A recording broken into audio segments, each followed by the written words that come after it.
আসসালামু আলাইকুম বন্ধুরা। একই কাণ্ড ঘটালো বাংলাদেশ, যা দেখে ইন্ডিয়ার দাদাবাবুদের রাতের ঘুম হারাম হয়ে গেছে। কি সেই ঘটনা? চলুন দর্শক শুনে আসি আমরা এই ভিডিওতে।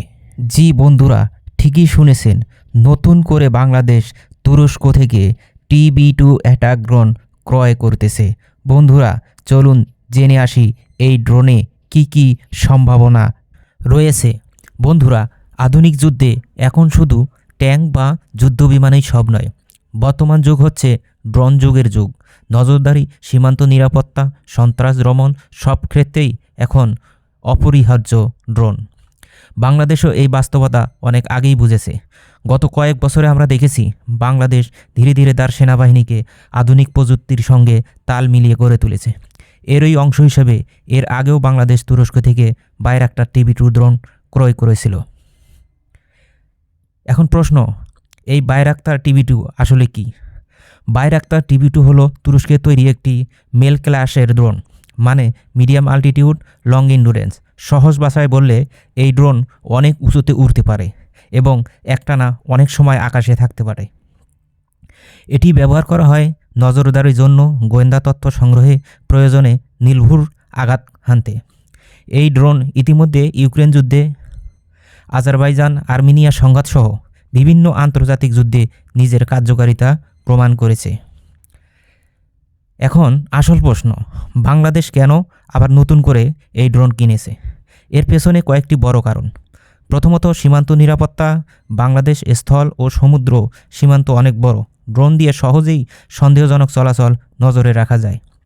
দ্বিতীয়ত, আধুনিক যুদ্ধ কৌশল। আজকের এই দিনে তথ্যই শক্তি। ড্রোনের মাধ্যমে শত্রুর গতিবিধি আগেই জানা সম্ভব। তৃতীয়ত, খরচ ও কার্যকারিতা। একটি যুদ্ধবিমানের তুলনায় TB2 ড্রোন অনেক কম খরচে দীর্ঘ সময় কার্যকর সেবা দিতে পারে। চতুর্থত, তুরস্কের সঙ্গে সামরিক সম্পর্ক। বাংলাদেশ ও তুরস্কের প্রতিরক্ষা সহযোগিতা দিন দিন বাড়ছে।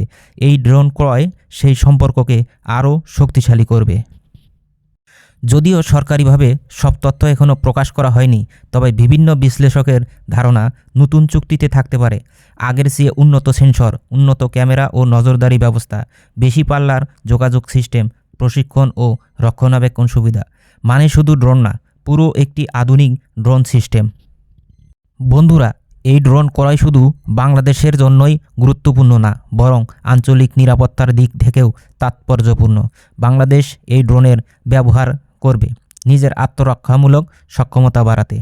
এটি কোনো আগ্রাসনের জন্য নয়, বরং দেশের সার্বভৌমত্ব রক্ষা এবং আধুনিক সেনাবাহিনী গড়ে তোলার অংশ।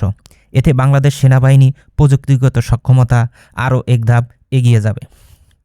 সব মিলিয়ে বলা যায়, তুরস্ক থেকে নতুন করে বাইরাক্টার TB2 ড্রোন কেনা বাংলাদেশের জন্য একটি কৌশলগত সিদ্ধান্ত। এটি প্রমাণ করে বাংলাদেশ ভবিষ্যতে চ্যালেঞ্জ মোকাবেলায় নিজেকে প্রস্তুত করেছে। আপনারা কি মনে করেন, এই ড্রোন ক্রয় কি বাংলাদেশের জন্য সঠিক সিদ্ধান্ত? আপনার মতামত কমেন্টে জানাতে ভুলবেন না। ভিডিওটি ভালো লাগলে অবশ্যই লাইক দিন, চ্যানেলটি সাবস্ক্রাইব করুন আর এমন তথ্যভিত্তিক ভিডিও পেতে আমাদের সাথেই থাকুন।